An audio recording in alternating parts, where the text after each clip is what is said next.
तो हम इस वीडियो में बात करेंगे ऐसे टॉप बिजनेस लेसन जो आप यूक्रेन के राष्ट्रपति मिस्टर वोलोदिमीर ज़ेलेंस्की से सीख सकते हैं। जब यूक्रेन और रशिया के बीच वार शुरू हुआ था तो हम सबको यही लगा था कि रशिया जो एक इतनी बड़ी और एडवांस वेपन से लेस कंट्री है, वो तो यूक्रेन को, जो कि उनके सामने एक बहुत छोटी सी कंट्री है, उनके पास आधुनिक हथियार भी नहीं है, उनके ऊपर बस 1 या 2 दिन में ही कब्जा कर लेगी। लेकिन वार शुरू हुए लगभग 3 महीने से ज़्यादा हो चुका है और आज भी रशिया यूक्रेन को वार में हरा नहीं पाई है। तो ऐसा क्या कर रहा है यूक्रेन जो रशिया इतनी बड़ी कंट्री होने के बाद भी यूक्रेन को हरा नहीं पा रही है? तो इन सब का आंसर छुपा है यूक्रेन के राष्ट्रपति मिस्टर वोलोदिमीर ज़ेलेंस्की के लीडरशिप स्टाइल में। तो ऐसे वो कौन से लीडरशिप लेसन हैं जो आपको इनसे सीखना चाहिए?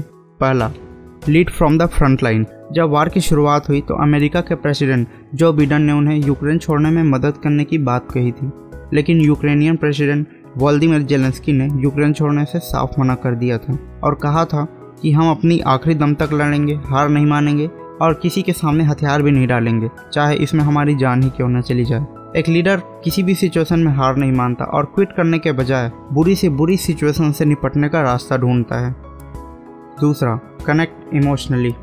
प्रेसिडेंट ज़ेलेंस्की जब भी अपना स्पीच देते हैं तो उनमें उनके यूक्रेन के प्रति भावनात्मक जुड़ाव दिखता है। वो इसकी फिक्र किए बिना कि इस वार में उनकी भी जान जा सकती है, वो अपने कंट्री को फर्स्ट प्रेफरेंस दिए और लोगों से ये अपील भी करी कि उन्हें इस वार से बचाने कोई नहीं आएगा, उन्हें खुद ही इस मुश्किल सिचुएशन से निपटना पड़ेगा। और उनके इन्हीं इमोशन और अपने देश के प्रति मर मिटने के वाले स्पीच की वजह से ही यूक्रेनियन नागरिक सड़कों पर हथियार लेकर अपने देश को बचाने उतर गए। कहने का मतलब एक लीडर अपने आखिरी दम तक हार नहीं मानता है और खुद को पटरी पर लाने की कोशिश करता रहता है, चाहे वो बिजनेस में हो या किसी और चीज़ों में।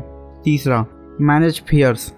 जब भी कोई देश वार की सिचुएशन में होती है तो वहाँ की जनसंख्या बेशक डरी हुई होती है और अगर आपको किसी वार या क्रिटिकल सिचुएशन से निपटना है तो आपको अंदर से स्ट्रांग होना पड़ता है और खुद के नागरिकों को ये भरोसा दिलाना होता है कि हम बिल्कुल सुरक्षित हैं। इसलिए उन्होंने यूक्रेन की कैपिटल कीव में जाकर अपना स्पीच पब्लिक किया, जहाँ पहले ही रशियन ट्रूप्स ने एंट्री मार चुकी थी।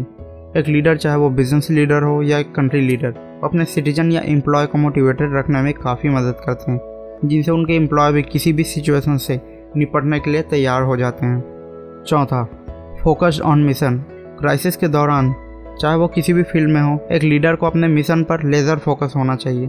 ज़ेलेंस्की ने वो हर चीज़ किया जो उन्हें इंटरनेशनल सपोर्ट दिला सके और उनके नागरिकों की रक्षा हो सके। उन्होंने हार नहीं मानी और सबसे देश को बचाने के लिए अपील करी और अपने वीडियोस के माध्यम से इंटरनेशनल सपोर्ट की भी गुहार लगाई, जिसके कारण रशिया में भी वहां के नागरिकों द्वारा यूक्रेन को सपोर्ट करने के लिए जगह जगह पर लोग यूक्रेन के समर्थन में सड़कों पर उतरे।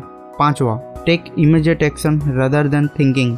ऐसी सिचुएशन में सिर्फ ये सोचने के बजाय कि क्या करना है, तुरंत एक्शन भी लेना चाहिए ताकि एक्शन लेने में बहुत देर ना हो जाए और जो क्रिटिकल सिचुएशन है वो कहीं और बुरी स्थिति में ना चली जाए।